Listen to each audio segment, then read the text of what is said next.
Olá pessoal, tudo bem?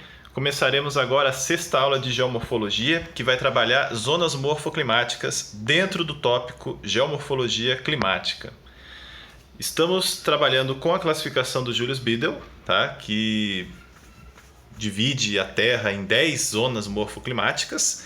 E vamos selecionar algumas dessas zonas morfoclimáticas para fazer o nosso estudo. Não vamos descrever todas elas, são 10, né? Daria um tempo gigantesco, não caberia numa só aula. Tá?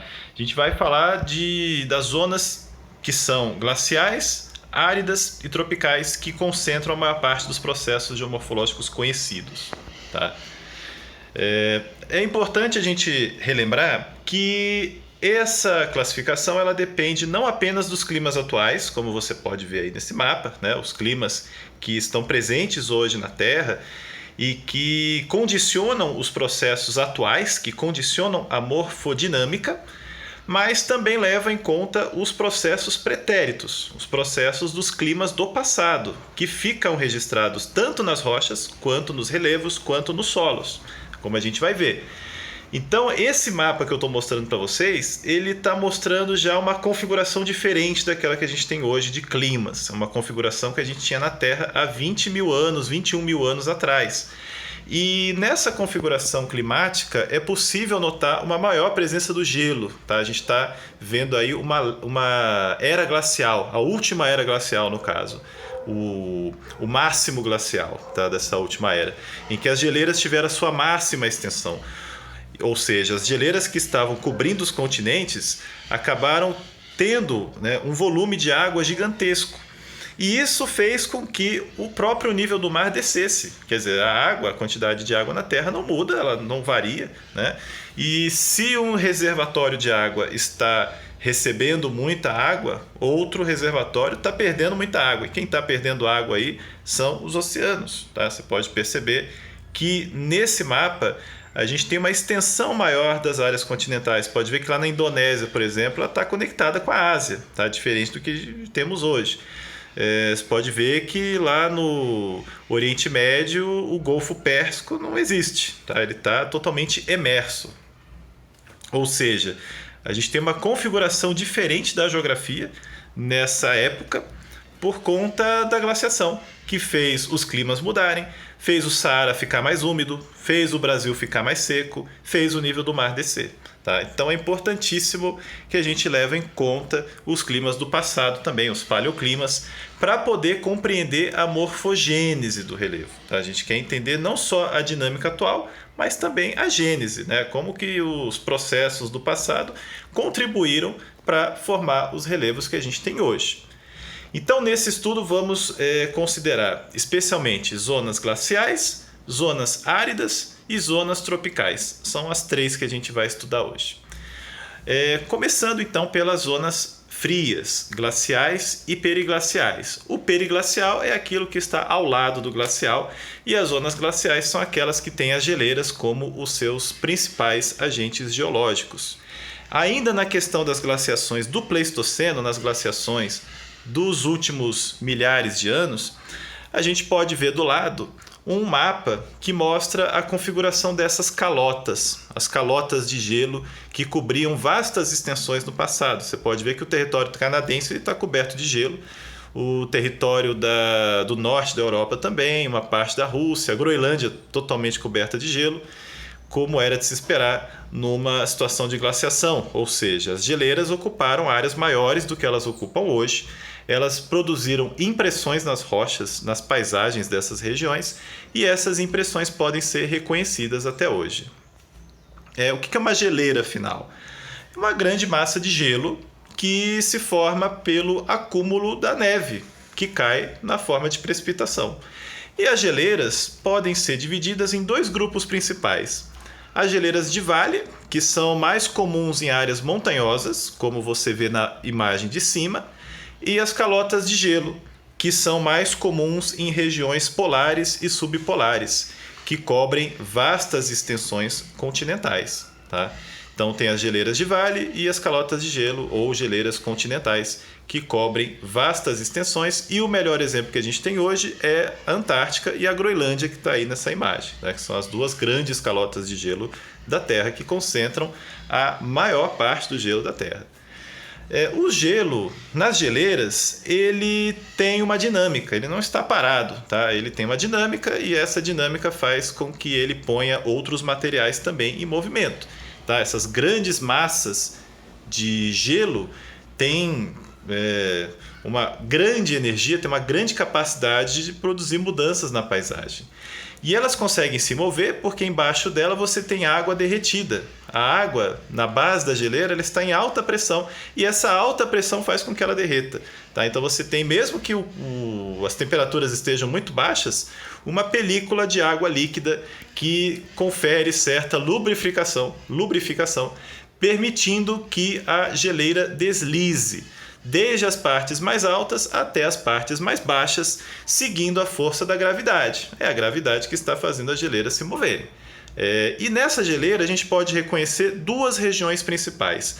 No alto dela, uma zona de acumulação, onde existe um saldo positivo no ganho de massa, tá? Considerando que a gente tem aí a precipitação de neve nessa região.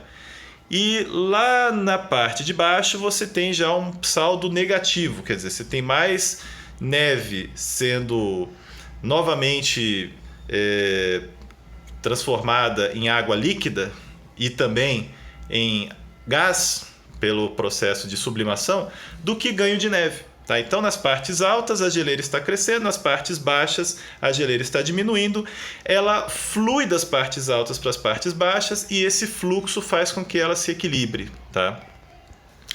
Então a gente vai ter uma zona de acumulação, que está lá no alto, e uma zona de ablação lá na parte baixa, onde essa neve, grande parte dela, esse gelo, grande parte desse gelo derreta. Não é exatamente o gelo igual ao da neve, tá? É um gelo que está mais compactado que o gelo da neve. Então não dá para dizer que tudo isso aqui seja neve. É gelo de geleira mesmo, é uma outra forma de gelo. E essas velocidades, elas são baixas. Se a gente considerar, por exemplo, a velocidade de um rio, né? No rio as velocidades são muito maiores. Nas geleiras as velocidades são de alguns centímetros ou poucos metros por dia, tá? E esse movimento que acaba produzindo grande erosão.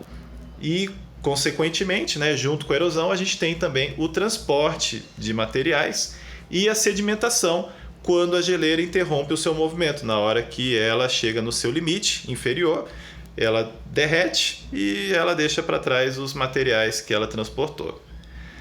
Bom, a gente pode falar que nas geleiras ocorre então forte erosão glacial. Tá? Então a gente tem esses termos aqui que descrevem o processo de erosão glacial, estão em inglês, eu traduzo. Então a gente tem do lado direito a abrasão, que é esse atrito que não apenas o gelo, mas os fragmentos que estão retidos nesse gelo produzem com a rocha que está abaixo dele. Tá? Então você tem essa abrasão que produz um polimento. O polishing aí significa polimento. Então você tem um polimento das rochas em função da passagem desse gelo e das rochas que estão aprisionadas nesse gelo. Então a superfície ela fica polida, é uma das características que permite identificar uma superfície glacial antiga. Aqui em cima você tem uma seta mostrando o ice movement, que é o movimento do gelo, e um processo de plucking, que a gente poderia traduzir como arrancamento do material rochoso da sua base. Tá? E nesse processo de plucking, de arrancamento, que os fragmentos rochosos vão ficar aprisionados na geleira e vão ser usados inclusive como ferramentas dessa geleira para produzir mais abrasão nas rochas que estão adiante. Uma característica das geleiras é que elas produzem transporte de partículas dos mais variados tamanhos. Então, se forem partículas pequenas como o silt ou partículas grandes como matacões, todas elas serão transportadas pelo gelo da geleira.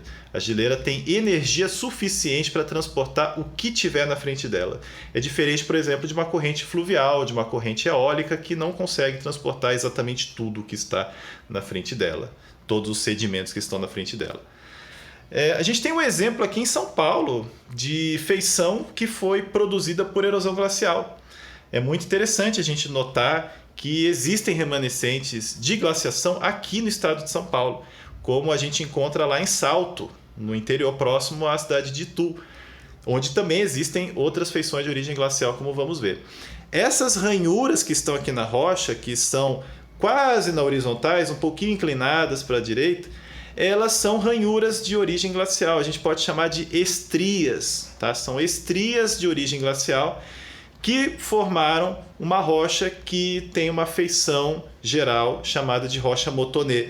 Motonê vem de carneiro, tá? Então, os primeiros pesquisadores que viram essas rochas, né, que são rochas que se destacam na paisagem, que tem essa superfície lisa, que tem essas estrias, quando os pesquisadores viram essas rochas, acharam que elas pareciam com carneiros, e aí deram esse nome de mouton, motonê, né, porque mouton é carneiro em francês.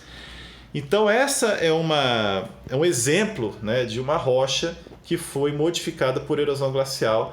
É uma rara rocha, uma rocha difícil de encontrar que a gente tem no mundo, né, que seja produzido por esse tipo de fenômeno. A gente só tem rocha Motonê em ambiente tropical aqui no Brasil, uma amostra, lá na África e uma na Austrália também. Então, isso aqui é realmente um patrimônio geológico, hoje é uma área protegida que está no interior de São Paulo. Também constituindo uma área protegida é o Parque do Varvito, onde a gente encontra acúmulo sedimentar de material de origem glacial. Então, aqui a história é um pouquinho diferente. Enquanto lá na rocha Motonê você está vendo estrias que foram produzidas pela erosão glacial, aqui a gente está vendo rochas que foram depositadas pela sedimentação glacial. Para ser mais específico, é sedimentação glaciolacustre, porque ela ocorre dentro de um lago numa região glacial. Como, por exemplo, esse lago que está aqui ao seu lado, tá? No lado direito.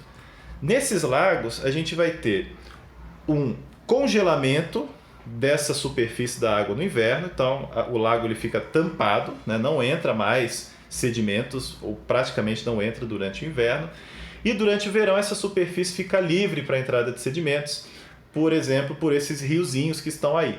Então o que acontece? No verão você vai ter os pequenos rios trazendo areias, trazendo sedimentos um pouco mais grossos, e no inverno você vai ter apenas a decantação daquilo que já estava dentro da água e que não havia ainda decantado, como as argilas, por exemplo, que demoram um tempo muito maior para decantar, para cair até o fundo do lago.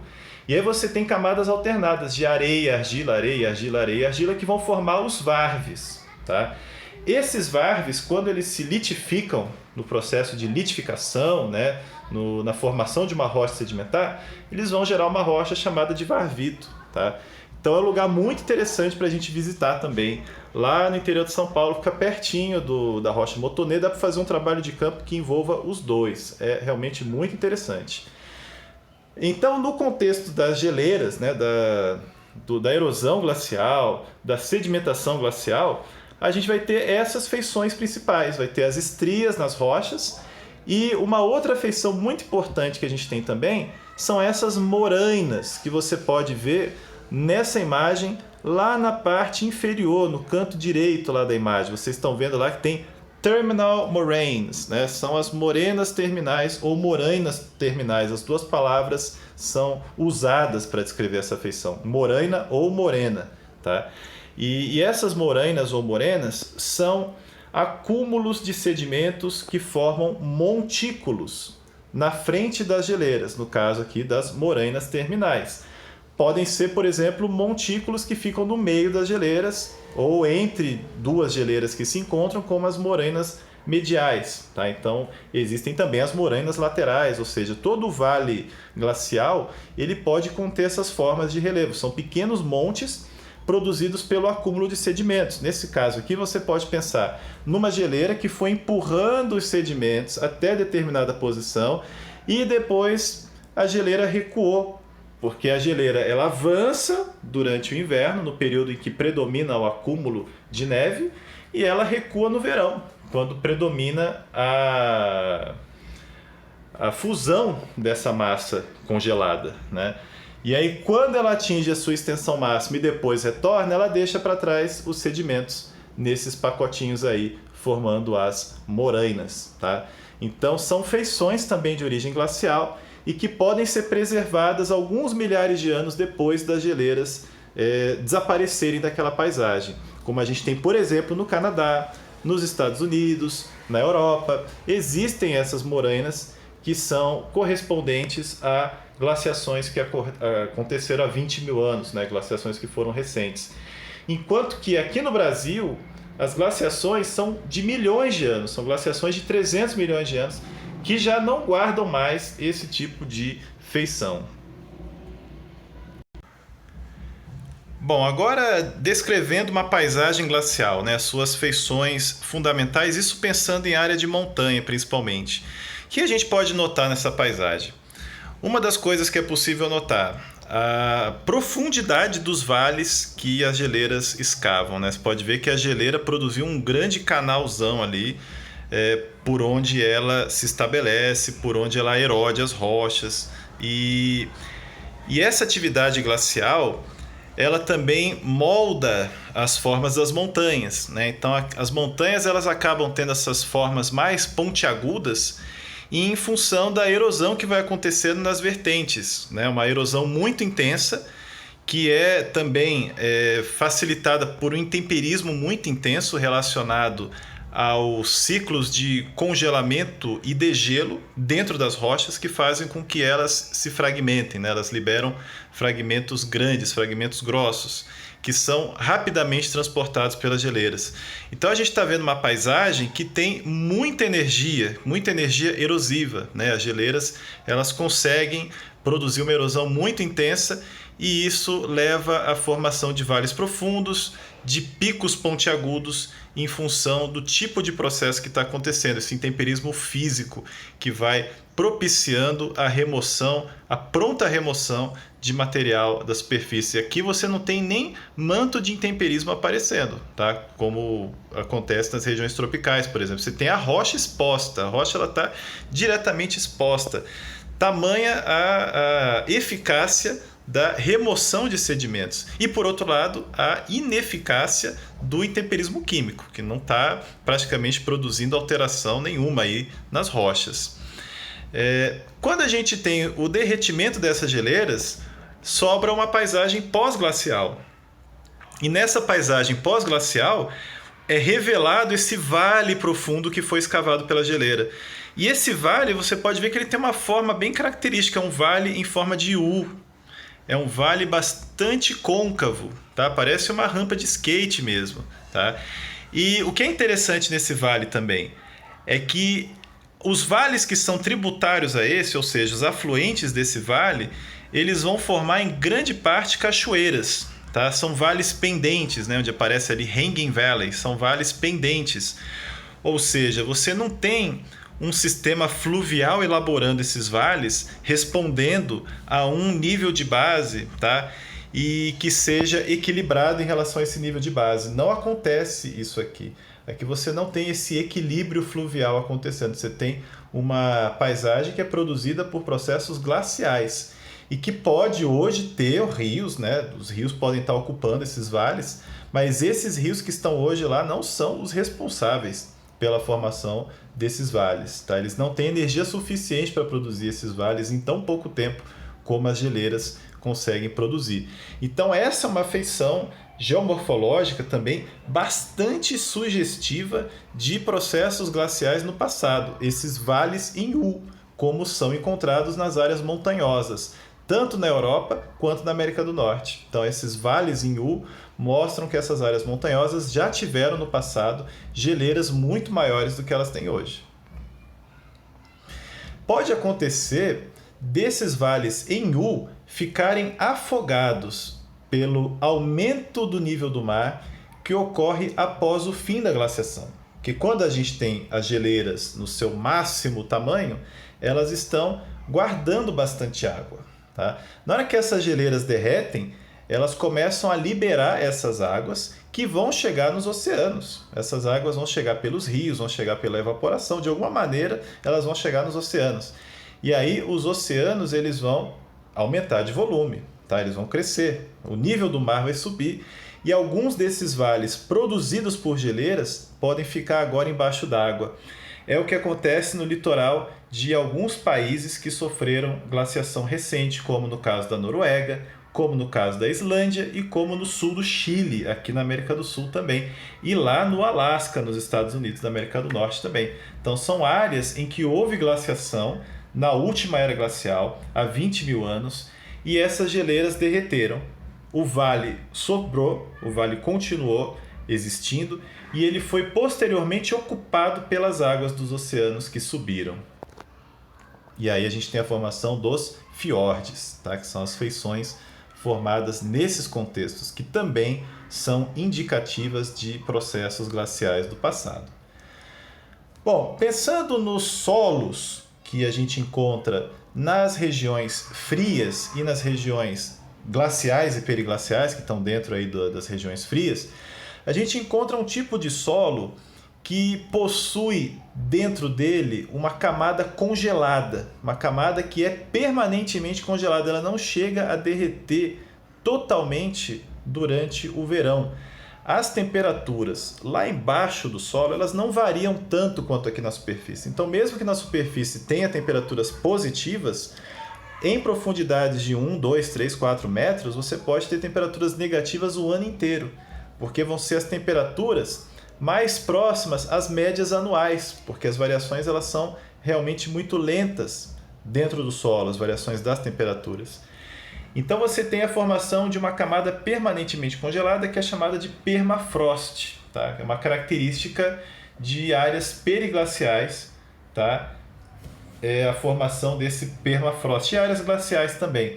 E é possível encontrar tanto permafrost contínuo quanto um permafrost descontínuo. Então, nessa imagem aqui, por exemplo, a gente tem na sua esquerda o permafrost contínuo, que ele está ocupando uma vasta região, tá? Nesse caso aqui você tem um permafrost de várias centenas de metros de profundidade, ou seja, a água ela infiltra fundo nessas rochas, forem rochas porosas, claro, né? E ela vai se congelar e vai permanecer congelada por muito tempo. Essa água está há milhares de anos lá congelada, tá? Milhares de anos, porque para entrar, para penetrar, foi necessário que em algum momento no passado as temperaturas estivessem um pouco mais altas, né? Aí nesse período de temperaturas mais altas, as águas entraram. Na era glacial, essa água ficou congelada, tá? E isso acaba modificando a própria superfície do solo, né? Isso vai gerar dentro dos solos um revolvimento dos materiais, tá? Esse material, quando congela, se expande, tá? Então ele vai levar algumas partículas do solo mais para o alto e elas podem acabar se ressaltando na paisagem, formando esses micromontes, esses pequenos montículos que têm centímetros ou poucos metros de diâmetro, tá? Que é uma microtopografia relacionada à existência do permafrost, né? Esse solo que fica bastante enrugadinho em função desse material terroso, né, o material do solo, o material mineral, que acaba sendo elevado, ele acaba sendo empurrado para cima por conta das massas que estão se formando lá embaixo de gelo, tá? Em algumas regiões, o permafrost ele pode ser descontínuo, ou seja, ele não vai formar uma camada com extensão de milhões de quilômetros quadrados, ele vai formar agora fragmentos menores, tá? Dentro desse solo. E esse permafrost descontínuo é aquele que está mais sujeito a sofrer derretimento em situação de mudanças climáticas, por exemplo, né? Então, chama bastante atenção hoje o fato de que boa parte desse permafrost descontínuo está derretendo, tá? Esse derretimento pode ter vários efeitos, como por exemplo a subsidência do solo. Lembra que eu falei? Na hora que a massa de gelo se formou, o material terroso foi empurrado para o alto. Agora que o gelo derreteu, esse material que foi empurrado para o alto vai descer de novo, tá? E isso pode levar ao colapso de construções que estejam aí, né? Que estejam construídas nessas regiões, tá? Então esses solos, eles apresentam uma grande dificuldade para a agricultura, tá? Especialmente o permafrost contínuo. Tá? Isso explica por que grande parte do território russo não é propício para a prática agrícola, porque o gelo, o permafrost, que está lá o ano inteiro, ele impede que haja a agricultura. E o derretimento desse gelo, será que interessa? Né? Será que é algo interessante? Vamos derreter o gelo então para poder produzir. Ora, esse gelo ele só é derretido quando ocorre essa mudança climática de escala global. Tá? E essa mudança climática ela não é interessante. Ela não é interessante porque vai mudar o padrão climático da Terra como um todo. Né? Vai fazer com que os eventos extremos sejam mais frequentes. Vai fazer o nível do mar subir, que é um problema muito maior para quem habita as regiões costeiras. Tá? Então, tem uma dimensão política e econômica aí também do aquecimento global que diz respeito a essas regiões descontínuas do permafrost que, para fins de agricultura, podem até ficar liberadas. Né? Você não vai ter mais o gelo ali, pode acontecer agricultura. Mas a gente sabe que os danos ao planeta como um todo, ao nosso ambiente, que o planeta está muito bem, obrigado, né? Mas ao nosso ambiente, nós que somos usuários desse planeta, de uma maneira global a gente perde mais do que ganha. Tá? Em relação ao intemperismo que ocorre dentro dessas regiões, a gente pode falar da ação das cunhas de gelo, tá? Que são massas de gelo que se formam dentro de fraturas nas rochas. Então essas massas de gelo elas vão se formando dentro dessas fraturas pela água que entra ainda no estado líquido, e a cada ciclo de congelamento e degelo elas podem se ampliar. Então entra mais água, aí o gelo ele se expande as fraturas, aí sobra um espaço para entrar mais água depois, e aí vai ter um ciclo que vai continuar: entrada de água, cristalização, expansão, entrada de mais água e daí por diante até formar estruturas como essas aí, essas grandes cunhas de gelo, que são muito comuns no permafrost descontínuo, onde você pode ter o congelamento da água nas fendas, a abertura dessas fendas e uma maior intemperização das rochas pelos processos físicos também. Quer dizer, isso aqui acaba propiciando que haja uma maior fragmentação das rochas. Tá? A produção de fragmentos grosseiros é algo bastante característico das regiões glaciais e periglaciais. Bom, essas duas imagens elas vão mostrar para nós o progresso da redução das calotas que cobriam a América do Norte, nesse caso. Tá? Então essas calotas elas foram diminuindo desde que a glaciação terminou. Então, há 18 mil anos, elas cobriam todo o Canadá, praticamente todo o Canadá. Há 9.500 anos, apenas uma pequena extensão do Canadá foi coberta. E à medida que essas geleiras foram recuando, lagos pós-glaciais foram aparecendo. É o caso dos grandes lagos na fronteira entre Canadá e Estados Unidos. Esses grandes lagos têm uma origem glacial. Eles foram formados porque naquela região havia geleiras. Essas grandes geleiras derreteram, a água ficou lá presa. Ela ficou presa nas depressões produzidas pela própria atividade glacial. E ela acabou não sendo totalmente drenada.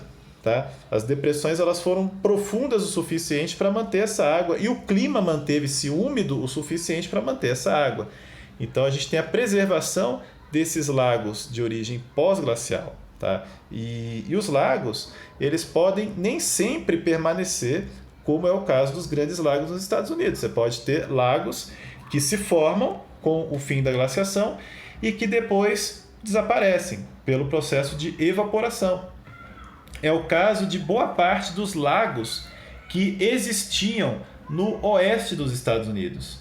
Nessa região a gente tem a formação de vários lagos pós-glaciais. Eles se formaram após o fim da glaciação, lá para os idos de 15 mil, 12 mil anos atrás. Só que esses lagos não resistiram à aridificação do clima. Então o clima ficou muito árido para que esses lagos continuassem existindo. Houve uma perda muito grande de água pela evaporação, muito maior do que a reposição pela precipitação. E isso fez com que grande parte desses lagos desaparecessem. Outros lagos continuaram. Então, por exemplo, o Grande Lago Salgado, ele é o que sobrou de um grande lago muito maior que o Grande Lago Salgado que havia no passado, que era o Lago Bonneville. E esse lago, ele evaporou em grande parte. O Lago Salgado, ele é o que sobrou e ele acaba concentrando os sais que estavam dentro desse lago. Os sais, eles estavam distribuídos de maneira quase que homogênea dentro desse lago, tá?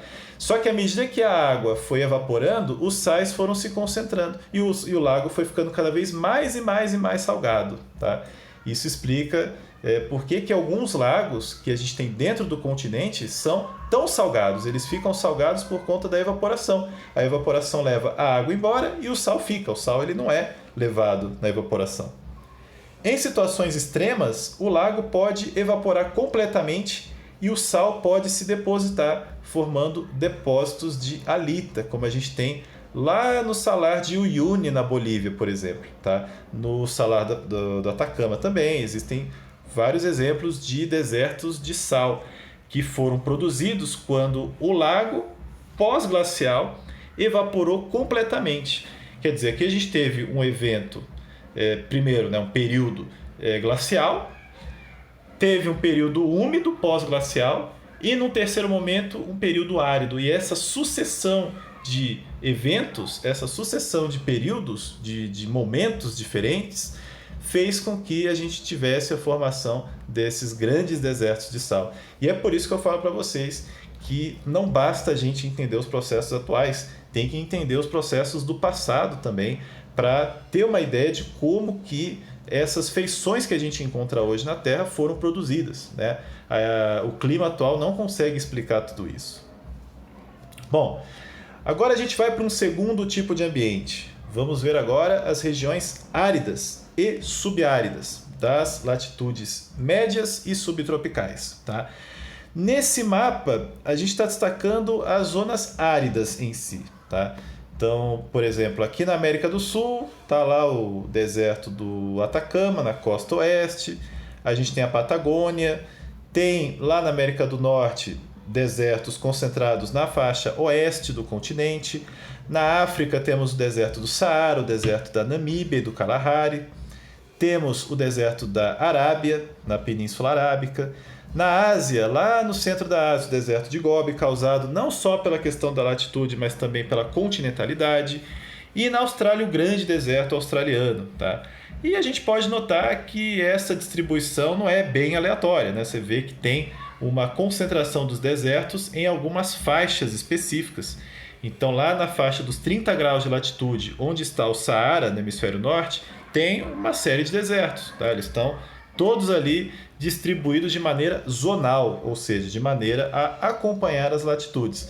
No hemisfério sul também, você pode notar, eles estão ali na faixa dos 30 graus. Então você tem deserto da Namíbia, deserto do Atacama, deserto australiano, eles estão praticamente na mesma faixa. Você pode notar que na costa oeste desses continentes já não acontece a formação de desertos. Os desertos estão na costa oeste. Eu falei oeste ou leste? Na costa leste não tem, na costa oeste tem. Na costa leste, o que acontece é a presença de correntes marítimas quentes que impedem a formação desses desertos, tá? Fazendo com que haja uma maior umidade das fachadas orientais de cada continente. Então isso explica também porque que no Brasil não temos desertos. O Brasil não tem deserto em função de correntes quentes, correntes marítimas quentes, que fazem com que o clima seja mais úmido na fachada ocidental do continente. E a formação dessas zonas áridas está muito relacionada à circulação do ar na atmosfera, né? Não é demais lembrar a célula de Hadley, os ventos alísios, né? A célula de Ferrel e o papel dessas células na formação dos climas. Então a célula de Hadley ela nos ajuda a entender tanto os climas tropicais úmidos, que estão nessa área de convergência de ventos e essa subida dos ventos até a alta troposfera, até 10 km de altitude. E lá no Trópico de Câncer e no Trópico de Capricórnio, 30 graus mais ou menos, né, um pouco além dos trópicos na realidade, a gente tem uma descida desses ventos. E essa descida de ventos barra a convecção, barra a formação de chuvas. E é daí que a gente tem a formação de regiões áridas. Tá? Então são áreas de deficiência hídrica, são áreas em que a água que entra não é suficiente para compensar a água que sairia pela evaporação potencial. Então a evaporação potencial é maior que a precipitação. Isso faz com que a água permaneça pouquíssimo tempo nesses ambientes. Tá? Com a água permanecendo pouquíssimo tempo, o intemperismo químico ele é muito fraco, ele é muito lento, ele é apenas episódico, só quando tem realmente uma chuva, alguns instantes depois dessa chuva tem intemperismo, depois para. Né? E o intemperismo químico é um processo que exige muito tempo, né? Você tem que ter um tempo de exposição prolongado dessa rocha às reações químicas para que haja um intemperismo químico importante. Então nessas regiões o intemperismo químico ele é muito fraco. Tá? Quem é favorecido aí é o intemperismo físico. Então, o intemperismo físico, pelas dilatações e contrações térmicas, é favorecido. O crescimento de cristais de sais também é favorecido. Então, o sal pode crescer entre as partículas das rochas e pode fazer com que elas se rompam. Né?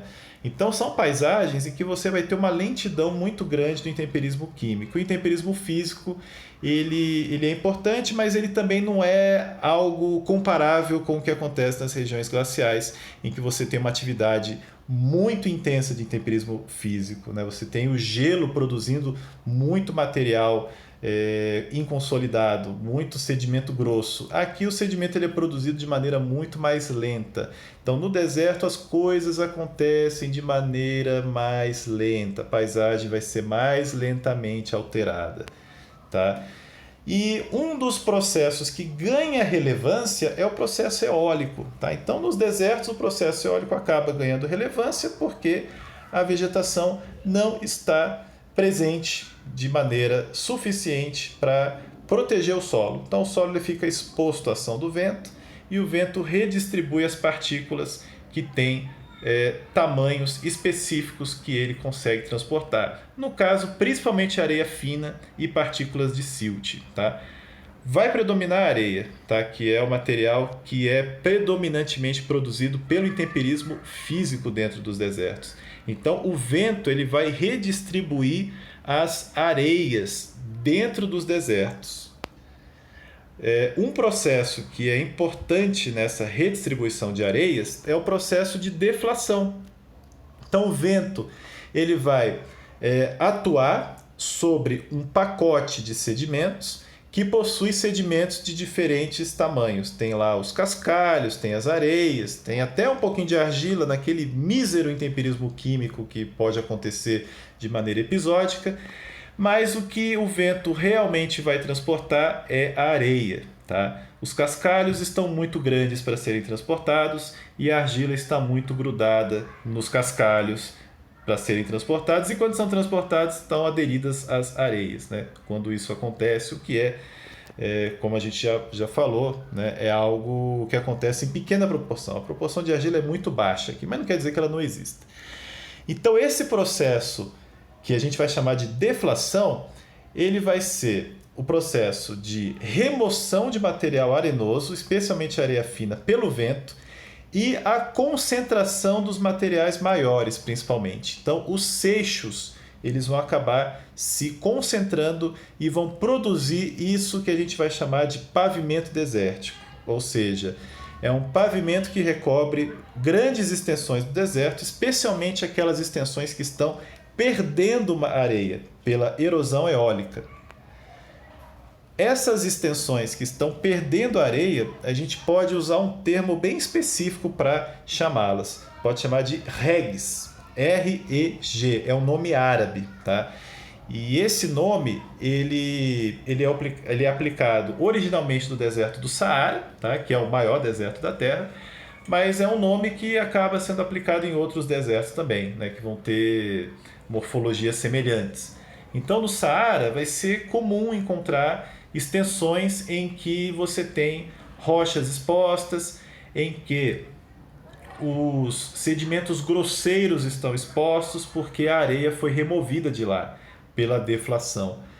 Bom, se a areia está sendo removida de algum lugar, ela está sendo transportada.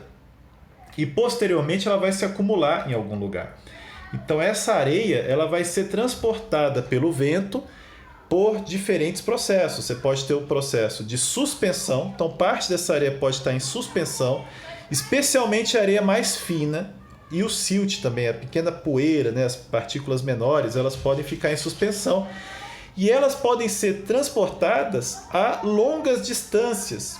Inclusive, esse material em suspensão pode atravessar oceanos. Areias do Saara, na verdade não é bem areia, areia fina não chega aí tão longe, mas aquela poeira que está na fração silt, ela pode atravessar o Oceano Atlântico e chegar até aqui na América do Sul e trazer nutrientes, inclusive, para a Amazônia. Tá? A Amazônia depende, inclusive, desse estoque de nutrientes que vem lá do Saara, tá? Que vem pela atmosfera. Porque a Amazônia, como a gente vai ver, ela possui muita água e essa água em excesso acaba eliminando os nutrientes. Então é bom que essa areia chegue e traga os nutrientes que vêm lá do deserto do Saara. No deserto do Saara o problema é outro, vamos dizer assim, para as plantas, né? Lá não tem muita água, mas tem bastante nutriente, não tem água suficiente para remover os nutrientes. Na Amazônia, de modo geral também, não dá para generalizar assim, mas de maneira bem geral, tem a escassez nos nutrientes e não na água. Tá? E essa troca acaba favorecendo bastante a floresta amazônica. Uma parte desse material arenoso, que é um pouco mais grosseiro, ele acaba sendo transportado por saltação. Então os grãos de areia vão sofrendo pequenos saltos próximos à superfície. Eles não vão ser levados muito longe, não vão subir muito. E isso vai influenciar a formação de algumas feições ruiniformes como essas aqui. Você pode ter estruturas em que a base acaba sendo mais erodida do que o topo. Essa base está sendo bastante erodida em função dessas areias que estão sendo transportadas no processo de saltação. Elas estão saltitantes aí em cima da superfície, mas elas não conseguem saltitar tão alto. Então é mais a base mesmo dessas rochas que acaba sendo destruída pela erosão. São feições ruiniformes porque quando você olha de longe, né, você vê aquela feição lá no fundo, aquilo ali parece uma ruína de uma cidade antiga, né, por isso que recebeu esse nome. E isso aqui é muito favorecido quando existe uma rocha específica chamada arenito. Então, em paisagens que contêm arenito, é mais provável que haja feições ruiniformes. Bom, nos desertos também existem áreas de grande acumulação de areia. Tá? A gente está muito acostumado a pensar que os desertos são aqueles grandes campos de dunas, né? Onde a gente tem as dunas do Saara, por exemplo, que são gigantescas, né? Vastas extensões de dunas. Mas, na realidade, isso é apenas uma fração do deserto. Né? O deserto ele tem áreas que são rochosas, tem áreas que são arenosas. Tá? E esse mapa está mostrando para nós onde que estão esses principais campos de areia. São áreas de acumulação de areia e não de perda de areia. Tá? Então são áreas em que a gente tem a sedimentação eólica. E como vocês veem em geologia, a sedimentação eólica ela produz um tipo de depósito que é bastante característico, que tem essas estratificações aqui que estão inclinadas, elas não estão na horizontal, elas estão inclinadas. Elas são faces de avalanches anteriores. Essas dunas elas vão crescendo em função da direção do vento e elas vão crescendo pela saltação das areias em sua superfície. Essas areias chegam até o topo, lá no canto direito, e desse topo elas acabam escorregando numa avalanche para descer até chegar lá na base da duna novamente. E essa face de avalanche ela está exatamente no ângulo de repouso das areias. Tá? Então as dunas elas têm os seus ângulos característicos que são os ângulos de repouso da areia, aqueles ângulos que são maiores na face de avalanche. E essa face de avalanche ela acaba ficando preservada porque a duna está migrando, então ela acaba sendo recoberta depois por mais areia e ela acaba sendo preservada. Um lugar interessante onde a gente encontra essas estratificações, que a gente chama de estratificação cruzada, Um exemplo interessante está lá na rodovia Castelo Branco, entre o quilômetro 170 e 175, existem algumas exposições na beira da estrada. Mas você tem que tomar muito cuidado se você quiser ir lá olhar, né? Porque não pode ficar parado assim no acostamento à toa, né? Então é interessante tentar parar numa estrada próxima ali e observar. E lá tem depósitos de um paleodeserto que existiu aqui em São Paulo também, lá no passado, na época do Jurássico, entre Jurássico e Cretáceo, o deserto Botucatu, que teve grandes extensões. Esses grandes campos de dunas, eles também podem ser chamados de ergues, tá? É uma palavra árabe também e que tem a sua origem lá no deserto do Saara. Tá? Inclusive a palavra Saara significa deserto em árabe, tá? Mais uma contribuição aí do árabe, do idioma árabe para a nossa nomenclatura, né? Então o ergue, ele constitui esse campo de dunas, tá? Onde existe um processo contínuo de deposição e erosão eólica, quer dizer, ali você tem areia suficiente para que não haja exposição do leito rochoso, tá? Ela está continuamente sendo erodida, transportada, sedimentada, formando dunas que são móveis. E isso faz com que seja muito perigoso construir na beira de dunas, elas se movem com o passar do tempo. Então você, por exemplo, você tem lá uma duna que está estável e você acha que é possível construir ao lado dela, você pode estar completamente enganado. Ela pode estar estável graças à vegetação que está lá estabilizando a sua borda. Se você retira essa vegetação para construir, acabou, a duna ela vai voltar a ser móvel, ela vai cobrir a sua construção e vai ser bem feito, né, ter feito isso. Esse mapa aqui, na verdade isso aqui não é um mapa, essa imagem de satélite, ela está mostrando para nós o grande deserto do Saara, né? O deserto do deserto, né? Que Saara significa deserto em árabe. E o que a gente pode notar é que grande parte do deserto do Saara está dentro desses campos de dunas, mas tem uma outra parte grande, especialmente essas manchas marrons, que são rochas expostas, né? Então, nas áreas mais altas, você tem a exposição do substrato rochoso, seja ele qual for, se for granito, se for arenito, né? Vai estar exposto. E nas partes mais baixas que a gente tem a formação desses campos de dunas, né? Então isso acaba explicando um pouco essa diversidade paisagística do deserto do Saara. E uma coisa que eu acho muito legal é aqui no nosso lado, aqui do meu lado, aqui no lado direito, o rio Nilo. Ele atravessa o deserto do Saara na sua extensão norte e sul e ele traz sedimentos lá dessa região tropical que está aqui no Planalto da Etiópia. Então os sedimentos vêm daqui da Etiópia e vão parar lá no Egito e são trazidos pelo rio Nilo. Esse sedimento que sai da Etiópia é um sedimento rico em nutrientes, porque o Planalto da Etiópia está numa área de basaltos, tá? E esses sedimentos eles vão se acumulando nas margens do rio Nilo ao longo de toda a sua extensão.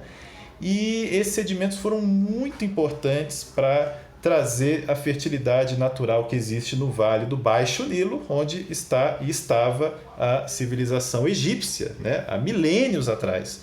Então a civilização egípcia se desenvolveu em parte em decorrência dessa característica natural aqui, né? Então, tanto que tem essa frase, né, dos historiadores, né, que o Egito é uma dádiva do Nilo, né? Então, o Egito ele tem uma relação realmente muito forte com o rio Nilo, né? Porque é do rio Nilo que se tem as condições para sustentar um império no meio de um deserto, né? A água e os nutrientes necessários para sustentá-la. E o que a gente destaca sobre os rios nos desertos, né? Que o rio Nilo é uma exceção. É muito difícil acontecer de um rio conseguir atravessar um deserto sem secar totalmente no caminho. O mais comum é que esses rios sequem, né? São rios que vão ter uma drenagem que a gente vai chamar de endorreica, ou seja, elas não vão atingir o oceano, elas vão acabar dentro do próprio continente, né? Os rios endorreicos, em grande parte, são rios de desertos que secam completamente quando atingem regiões áridas. Não aconteceu isso com o Nilo porque realmente tem muita água fluindo para o Baixo Nilo. Tem vastas regiões tropicais sustentando o Nilo. Uma coisa que a gente destaca na drenagem, né, nos rios de desertos, é que a gente não tem um escoamento muito hierarquizado, né? Porque o escoamento ele é episódico, então não dá tempo de formar uma rede de canais hierarquizada como a gente tem nos climas úmidos. E a gente vai estudar isso melhor em geomorfologia fluvial, que é a próxima aula. Então a gente vai ter rios que são intermitentes e que são efêmeros. E esses rios intermitentes são aqueles que, durante uma época, estão transportando água e sedimentos, e numa outra época eles estão secos. Diferentemente de rios efêmeros, que só tem água após episódios de chuva, né? Então tem uma diferença entre os intermitentes e os efêmeros, sendo que os intermitentes são mais comuns em regiões semiáridas, como é o caso do Nordeste brasileiro, na sua fachada interior, na sua parte interior, no sertão do Nordeste. A gente tem rios intermitentes. E uma exceção é o Rio São Francisco, né, que está dentro dessa lógica também de ser um rio que traz água de fora, de uma área mais úmida.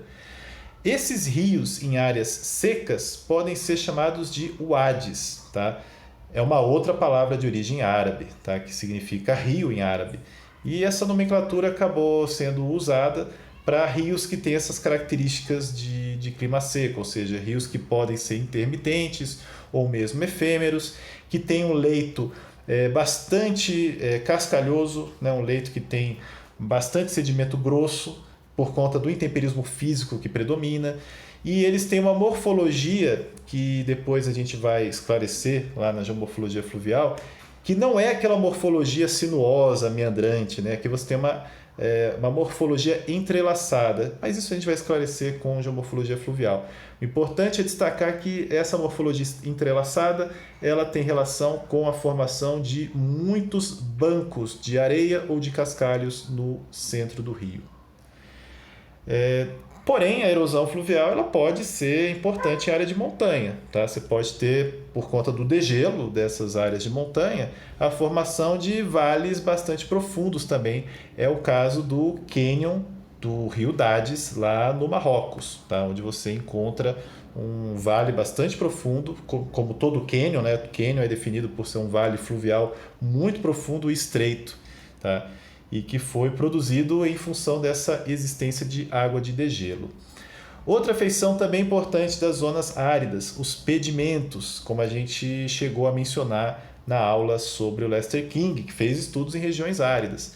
Esses pedimentos são feições inclinadas que têm uma parte erosiva, especialmente seus setores superiores são erosivos, tá?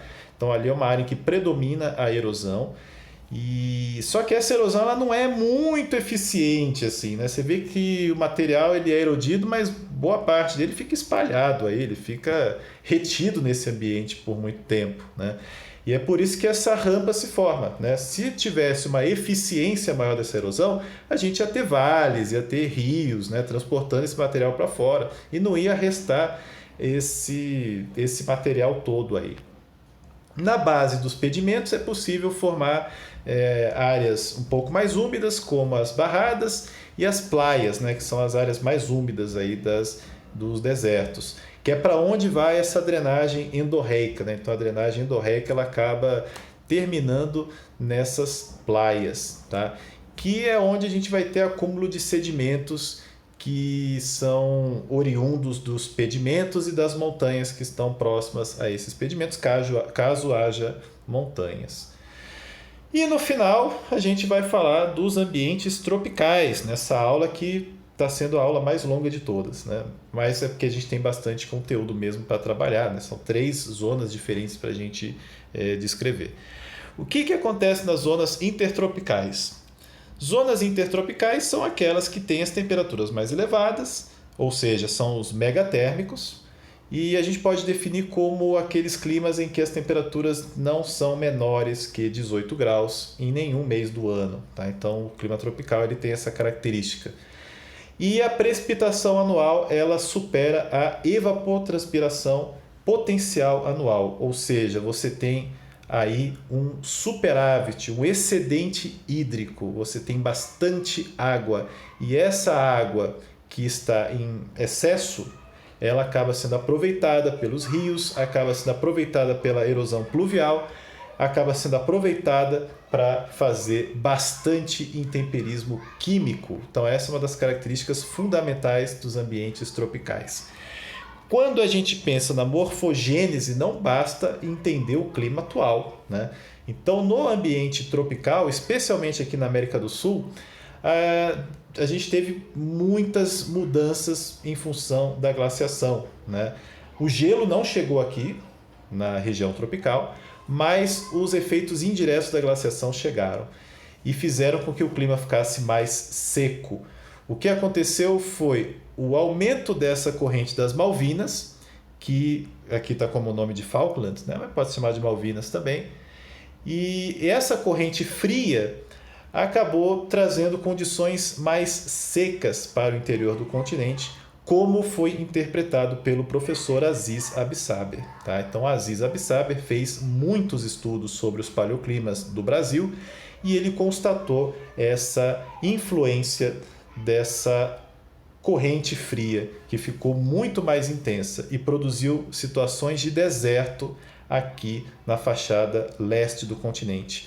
O que mudou para nós foi uma expansão da Caatinga, que hoje ocupa apenas o sertão do Nordeste e o norte de Minas Gerais. A Caatinga ela chegou até a região dos Pampas, ela atravessou toda a região central do Brasil e conectou-se com os Pampas. Então, o semiárido ele ocupou grande parte do Brasil nessa época, como é evidenciado por alguns materiais pedológicos, como sedimentos grosseiros, que podem ser encontrados dentro de solos, e também por enclaves de vegetação mais seca, tá? Que são áreas isoladas de vegetação mais seca, que no passado estavam ocupando áreas maiores, eram contínuas. Tá? Uma outra grande mudança que a gente teve foi a expansão dos cerrados em direção à Amazônia. Então a Amazônia, que hoje é ocupada por floresta, ou parte dela é o que sobrou de floresta, pensando aí no desmatamento que está sendo hoje produzido, a Amazônia ela era grande parte coberta por cerrados na última glaciação. Tá? E esses cerrados eles fizeram com que a Amazônia ela recuasse para algumas ilhas menores. Tá? E isso leva, inclusive, à teoria das áreas core do Aziz Absaber, que é uma coisa que vocês vão estudar depois com mais detalhe lá em biogeografia, mas que tem muita relevância para nós aqui na geomorfologia, porque a biogeografia ela é indicadora também de processos que ocorreram no passado. Tá? Ela é uma indicadora da morfogênese. Tá? Então isso aqui é importantíssimo para a gente entender, para que a gente possa descrever o relevo brasileiro e conseguir compreender como que esse relevo brasileiro se originou. Um modelo que se ajusta bem à nossa paisagem foi proposto pelo Bigarella, né, professor Bigarella, que faleceu recentemente, né, um pouco depois do professor Aziz Absaber também. O Bigarella ele propôs que o relevo no Brasil e grande parte da América do Sul ele evoluiu em função dessa alternância climática entre períodos úmidos e períodos semiáridos. Não chega a ser árido, né? Mas períodos semiáridos. E essa alternância explica grande parte dos fenômenos que a gente encontra. Então, por exemplo, na fase úmida, o que predomina é a formação de grandes mantos de intemperismo, tá? De material degradado a grandes profundidades pela ação das águas, tá? Pela ação do intemperismo químico e com a ajuda da vegetação. Então a vegetação ela causa uma estabilização da erosão, propicia uma entrada mais eficaz da água no subsolo e faz com que haja um maior intemperismo nesses períodos, nos períodos úmidos. Quando a gente tem uma transição para período semiárido, acontece um evento de maior intensidade de erosão, período de maior intensidade de erosão. Então, nessas fases de transição, a erosão está no seu auge, tá? Porque aí você tem a produção de uma nova paisagem em cima de uma paisagem que já existia, né? Você tem a destruição de um ambiente para formar um novo ambiente. E nesses períodos de transição, os processos erosivos ficam mais acelerados para a paisagem se ajustar a uma nova configuração. Então, nesses períodos de transição, a gente teve uma produção de muitos pacotes de sedimentos que ficaram nas vertentes formando colúvios. Tá? São pacotes de material intemperizado que foi transportado vertente abaixo. Tá? Então, são chamados colúvios. Aquilo que chegou nos rios é chamado de alúvio, tá? E aí os rios podem transportar o material aluvial. Então, nessas fases de transição, muita produção, muita erosão e sedimentação, né? Então, na fase úmida, predomina o intemperismo. Na fase de transição, predomina a erosão e a sedimentação correspondente a essa erosão. E na fase semiárida, a gente vai ter a pediplanação. Então, é a formação de pedimentos que podem coalescer e formar pediplanos, e aí a gente está fazendo um resgate da teoria do Lester King, tá? Quando a gente fala de pediplanação. E esses pedimentos que foram originados na fase semiárida, eles podem permanecer na paisagem, mesmo depois ela se transformar em paisagem úmida. Tá? Então, num quarto momento, você vai ter uma nova umidificação da paisagem, a formação novamente de ambientes fluviais que vão remover esses sedimentos que ficaram armazenados nos pedimentos, e novamente a gente vai ter condições de intemperismo químico acelerado nessa nova fase úmida. Só que esse pedimento ele acaba restando como um relicto, né? Tem uma relíquia aí do passado, que é uma coisa que a gente tem aqui no interior de São Paulo, lá próximo às cuestas de São Pedro, existem pedimentos do passado, né, que são chamados de glacis também, na terminologia francesa, pode chamar de glacis, e esses glacis são registros dessa fase semiárida que a gente teve no passado, especialmente na depressão periférica paulista, que foi a região mais seca do estado de São Paulo nessa época, e hoje é a região mais seca também, só que ela não é semiárida, ela é um pouquinho mais seca que o entorno. Nessas regiões onde o intemperismo químico é muito acelerado, você pode ter a formação de feições como essas que a gente está vendo aí do nosso lado direito, feições que parecem ser muito bizarras, muito estranhas, né? Mas que são perfeitamente explicáveis considerando o intemperismo que ocorre nos granitos e rochas ígneas que são intensamente fraturadas. Tá? Então, essas rochas que são intensamente fraturadas, elas vão, ao longo das fraturas, sofrer intemperismo. E o núcleo desses blocos que vão restar, né, que estão delimitados pelas fraturas, eles podem permanecer na paisagem. Então, o intemperismo ele pode consumir aquilo que existe ao longo das fraturas e pode manter o núcleo desses blocos, porque não houve tempo para destruí-los. Isso acontece especificamente quando a gente tem aquela mudança climática do úmido para o seco. Tá? Então, o ambiente úmido ele produziu esse intemperismo, né? O intemperismo químico ele atingiu essas rochas, e a transição do úmido para o seco foi acompanhada de um forte processo erosivo, que removeu esse material mais fino que estava envolvendo esses núcleos rochosos. A erosão conseguiu mobilizar o material fino, mas o material grosso não. Os grandes núcleos rochosos continuaram lá, eles permaneceram. E eles podem ficar expostos na paisagem, tá? Podem ficar inclusive empilhados, porque lá embaixo do solo eles estavam também, um bloco em cima do outro. Tá? Eles continuaram empilhados. A erosão, né, os processos erosivos, né, transporte de sedimentos não conseguiu destruí-los, né, não conseguiu acabar com essas feições. E no ambiente tropical úmido, a gente vai ter um forte intemperismo químico que vai gerar muitas argilas cauliníticas ou, em situações mais extremas, a gibsita, que é um óxido de alumínio. Tá? Então, nos ambientes tropicais, a gente vai ter uma grande produção de óxidos, tanto os óxidos de alumínio quanto os óxidos de ferro. Óxido de ferro vai ser produzido pelo processo de oxidação, principalmente. E essa oxidação ela vai contribuir para formar depósitos de ferro que podem permanecer por um grande tempo na paisagem, porque eles são muito estáveis, eles não uma vez formados, eles dificilmente desaparecem pelo processo de intemperismo subsequente, né? Porque eles já foram produzidos nessa paisagem, né? O intemperismo ele é um ajuste a novas condições. Então, se ele já foi produzido nessas condições, ele não vai ter por que se alterar ainda mais. Então, a gente vai ter a concentração de óxidos de ferro, tá? E isso vai acontecer em conjunto com a remoção de cátions, tá? Então, vamos falar de dois processos que são comuns em ambientes tropicais, que atingem os nossos solos. Processo de lixiviação, que diz respeito a essa grande remoção de cátions pelo intemperismo químico e pela erosão geoquímica correspondente, né, que é a saída de materiais iônicos em solução.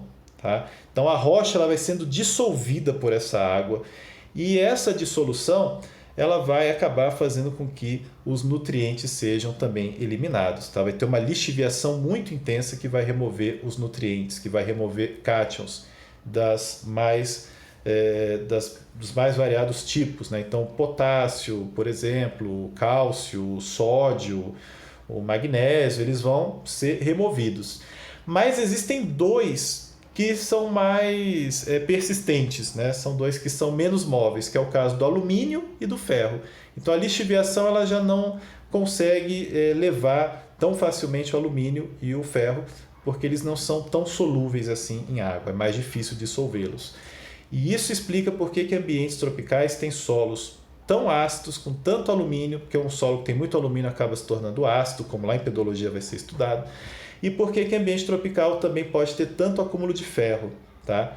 Então, essa remoção dos cátions a gente chama de lixiviação, a água está levando os cátions embora pela lixiviação, e o acúmulo do ferro que sobra a gente chama de laterização, porque está produzindo um depósito chamado de laterita, que pode ser um depósito oxidado, pode ter essa coloração avermelhada, como vocês estão vendo nessa imagem, da região ali de Belo Horizonte, em Minas Gerais.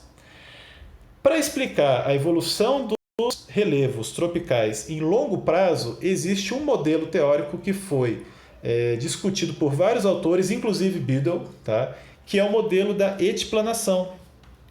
Et significa corrosão, tá? Então seria um aplanamento do relevo em função da corrosão, que lembra processo de intemperismo químico. Então, etiplanação ele é um novo modelo teórico que a gente está apresentando aí para vocês, que concorre com outros modelos teóricos que procuram descrever a evolução do relevo em longo prazo, só que nesse caso ele é específico para regiões tropicais, porque ele considera o papel fundamental do intemperismo químico. E o Biddle vai dizer para nós que a etiplanação ocorre numa dupla superfície de aplanamento. São duas superfícies que corroboram, que acabam colaborando, que colaboram para gerar esse aplanamento. Uma superfície é a superfície de lavagem, é aquela que está sujeita à erosão pluvial, principalmente. E uma superfície basal, uma superfície inferior, que é a superfície de intemperismo, corresponde à frente de intemperismo formada entre o regolito, que é o material que já foi intemperizado, e a rocha, que ainda não foi intemperizada. Então, essa frente de intemperismo é a superfície inferior e essa frente de lavagem é a superfície superior. Então, essas duas superfícies elas acabam juntas, formando o modelo da etiplanação. E nesse modelo, o papel das mudanças climáticas também é incorporado, porque quando a gente tem uma transição de condições úmidas para secas, pode acontecer essa sequência que a gente está vendo aqui do lado. No período úmido, a frente de intemperismo avança bastante, forma-se um regolito bastante profundo, e depois, quando as condições mudam para mais secas, essa superfície de lavagem acaba sendo erodida mais rapidamente no período de transição. Então essa erosão acaba sendo muito intensa, acaba levando o material intemperizado, e aquele material que estava lá embaixo, na superfície de intemperismo, ele acaba sendo exposto. Tá? Então pode acontecer a exposição da superfície de intemperismo, que é bastante irregular. Lá você vai encontrar a rocha sendo exposta. E essa rocha exposta pode formar um tipo de Inselberg que é chamado de Bornhard. tá? Que são icebergs dômicos, tá? Eles formam domos rochosos, como esses que vocês estão vendo aqui, tá? Então são relevos, né? Os Bornhards são relevos produzidos por esse descarnamento do etiplano, ou seja, a remoção do seu manto de intemperismo. A gente pode pensar que tudo isso aqui estava coberto por um manto de intemperismo no passado, e esse manto de intemperismo foi removido, e aquelas rochas que eram mais resistentes ao intemperismo químico acabaram sendo expostas. Uma vez expostas, é ainda mais difícil intemperizar essa rocha, tá? Pode parecer que não, mas uma rocha, quando ela está coberta pelo manto de intemperismo, ela fica mais sujeita ao intemperismo químico, porque ela fica mais tempo em contato com a água. Essa rocha que está aqui para fora, ela só tem contato com a água quando chove, tá? Depois que chove, evapora, acabou, não tem mais água. Quando essa rocha está coberta por um manto de intemperismo, quando ela está embaixo desse etiplano aqui, ela está com um contato direto com a água, que fica lá um tempão embaixo do solo. A água que infiltra, ela fica um tempo armazenada, e ela pode reagir com as rochas, produzindo intemperismo químico, tá? Então, esse modelo é um modelo novo que a gente introduz aí, que é o modelo da etiplanação, que acaba sendo útil para entender os relevos em zonas tropicais, como é o caso do território brasileiro, né? Então, podemos dizer que para o território brasileiro, o modelo da etiplanação, ele explica bastante coisa, ele é bastante promissor para os nossos estudos. E lembrando também que isso não contraria necessariamente modelos acíclicos, porque a gente está falando de um modelo que explica um evento. Ele está explicando a formação do relevo em zonas tropicais quando tem mudança climática, tá? Então, quer dizer, isso não contraria de forma alguma as visões acíclicas, como a gente tem, por exemplo, lá no RAC, tá? Que a gente estudou nas primeiras aulas. Tudo bem, gente? Eu agora concluo finalmente essa aula com esse sumário geral aí do que a gente trabalhou, né? Então, a gente viu que nas zonas glaciais são as geleiras que predominam, o intemperismo físico é muito profundo, produz vales muito profundos, tá? Então essa é uma característica essencial das zonas glaciais e periglaciais que o Biddle dá bastante destaque. Nas regiões áridas, o que o Biddle dá bastante destaque é o fato delas terem processos mais lentos, né? O intemperismo químico ele é muito lento, o intemperismo físico também não é tão eficaz como nas zonas periglaciais, mas é o que predomina. E é o ambiente no qual os processos eólicos têm alguma relevância, não necessariamente sendo os mais importantes. Mesmo no deserto, a água continua sendo o principal agente, né? Mesmo que ela seja rara, quando ela vem nas chuvas, ela consegue remobilizar bastante material. E é aí que acontece a maior parte da erosão, da sedimentação e a formação dos pediplanos, inclusive. E, por fim, os trópicos, onde o que predomina é o intemperismo químico e onde a gente tem o modelo da etiplanação, que acaba explicando a formação de relevos, onde a gente tem alternância de climas secos e úmidos em ambientes tropicais, com um grande papel do intemperismo químico para formar um regolito que depois é destruído nessa transição. Bom, pessoal, espero que todos tenham aguentado até o final. Usamos essa bibliografia para esta aula e para a aula passada, tá? Na aula passada tinha lá uma bibliografia errada, agora estou corrigindo aqui para vocês. Semana que vem prometo fazer uma aula mais curta de geomorfologia fluvial. É isso, gente.